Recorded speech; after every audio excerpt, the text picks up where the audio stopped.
Kag sa Good Vibes, mga anay katapos ang rebelde nga grupo ang natagaan man sang kahigayunan nga makabaligya sang ilang mga produkto sa Negros Island Organic Farmers Festival. May mga bags, basket kag kalo sila nga ginabaligya.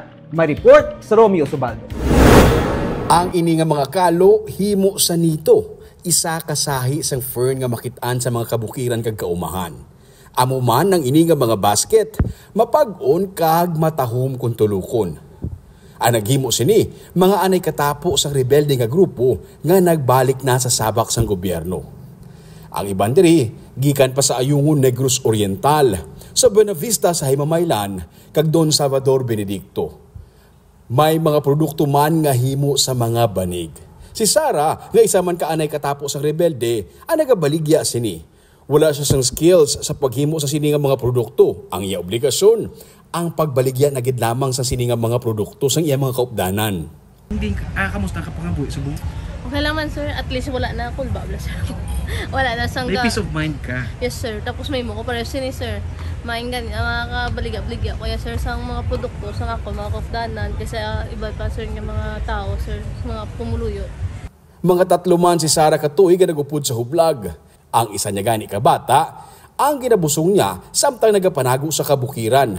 Sang ginbunaag niyang ikaduha niya nga bata, nagdesisyon sila sang iya mister nga isa man kaanay katapos ang rebelde nga magbalik na lamang sa sabak sa gobyerno para matagaan sa maayo nga pangabuhi ang ila 3 ka mga kabataan.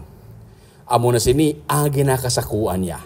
Magbulig-baligya sa mga produkto nga himo sa mga kaupdanan niya man sadto sa hublag kag subong ginpili nga magpakalinong. Tapos after audit dito na kami na gano'n nga mo-surrender taguro ay galing galibog ang mulo kundi in kayo mo-surrender police ba or army but good ano na ang 94th ID mo sa bago nga kabuhi.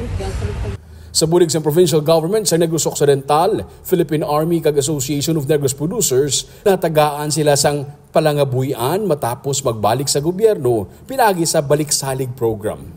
Pinagi sini, may source of income na sila.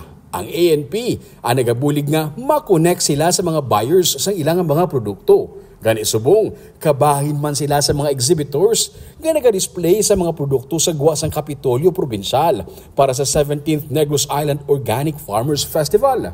Si Tatay Agripino Cabudillo, sang Banwa sang Isabela, masako man sa paghimo sa mga basket niya kag bayong. May nagpaobra pagid abi sa iya. Anay rebelde man si Tatay Agri sa dekadas 70 nga nagbalik sa gobyerno kag masako na sa pagrara sang iyang mga produkto.